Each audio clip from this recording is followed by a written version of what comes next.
Beth, how does he do that? How does he create an environment where that's okay?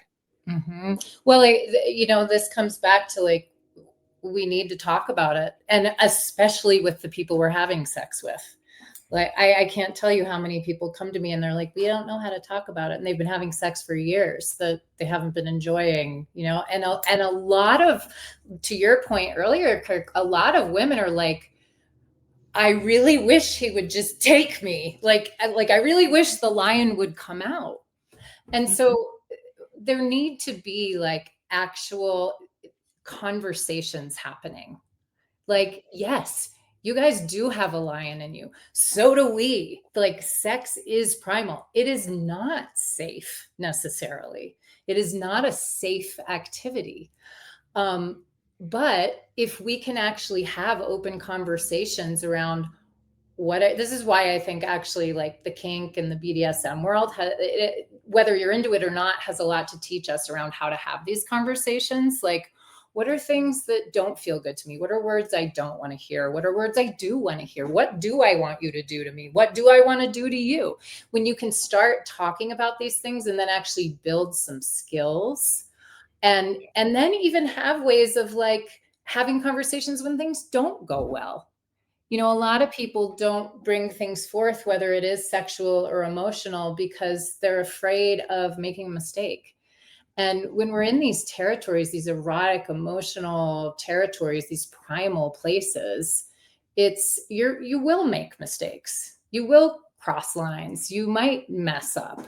And to give your partner and yourself the leeway to do that, and to also be able to have repair conversations on what went well, what went wrong. So in some ways, like if we're talking about sex, it's like, we got to talk about it before we do it. We got to talk about when we're doing it, and we can talk about it afterwards. Like that stream of communication makes things doable. And I think that's something, especially doing a masculine show, is really good to talk about, because most guys, we have this thought, or we think that we're supposed to be perfect at it. We think we're supposed to be able to go all night and know everything without any education. And I know for a lot of the nice guys, and even in my experience, like my first few sexual experiences weren't the most healthy or great, and then they developed within me this idea to be the best.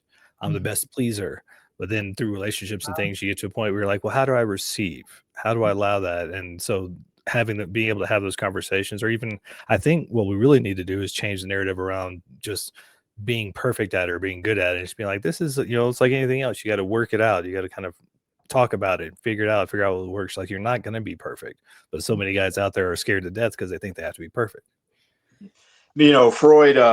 Freud has his three-part personality theory: the id, the ego, and the superego.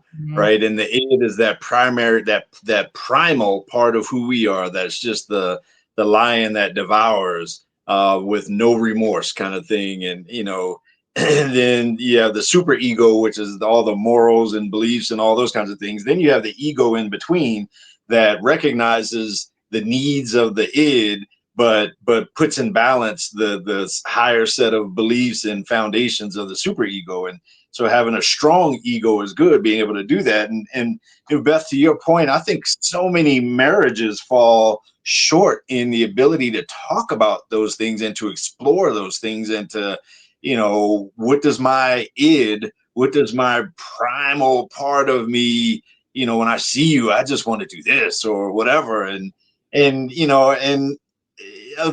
comes in the